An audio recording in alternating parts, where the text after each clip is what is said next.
What is indexing? Have you ever wondered what indexing actually means?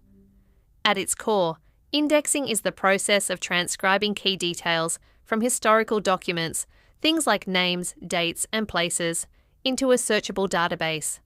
Think of it this way: when you transcribe data, you're taking information that's locked inside an old document and making it findable.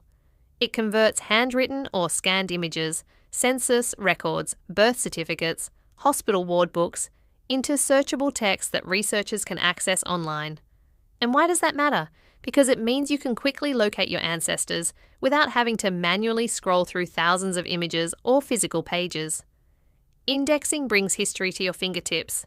So how does the indexing process actually work? It starts with our dedicated volunteers.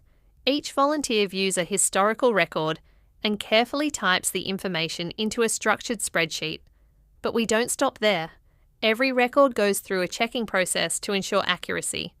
A second reviewer then examines a record looking for any discrepancies before it's approved for publication.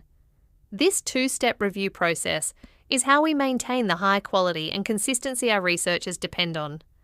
We also use structured fields, things like given name, surname, and event date, which help reduce errors and keep records consistent across the database.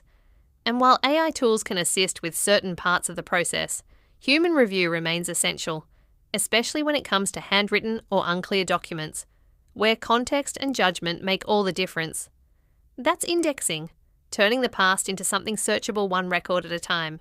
So, what projects is our team currently working on?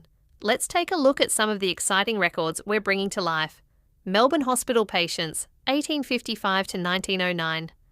Our first project focuses on surviving medical ward books and case notes from the Melbourne Hospital. Our dedicated volunteer team works directly out of the Public Record Office of Victoria, carefully transcribing these fascinating heist historical medical records so researchers can access them online. Next up is Scots in Australia, a collection of genealogical and bibliographic records. This collection was compiled by John Barth, using information provided by GSV members back in the 1960s and 70s. Right now, the records aren't text searchable, but that's exactly what we're working to change. You can currently browse the Collect section through our catalogue, though you'll need to manually search for a family name. Once this project is complete, full text searching will be available, making it so much easier to find your Scottish ancestors. Cemetery records. Now this is a big one. The GSV holds the largest collection of cemetery records from Victoria, and it keeps growing. The collection includes headstone transcripts, cemetery red registers, and undertaker records.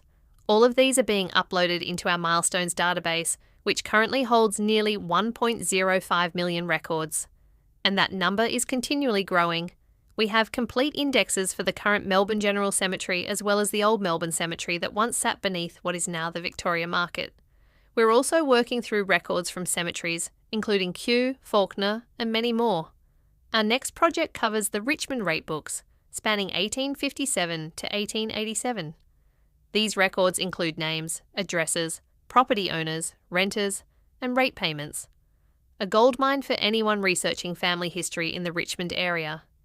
These records are already searchable through our GIN indexes, though the project is still ongoing, so not all records are available just yet. And there's more. We're also actively working on a number of other record types, including school registers, nurse registers, midwives registers, and parliamentary papers. There's a lot in progress, and we can't wait to share more with you as these projects are completed.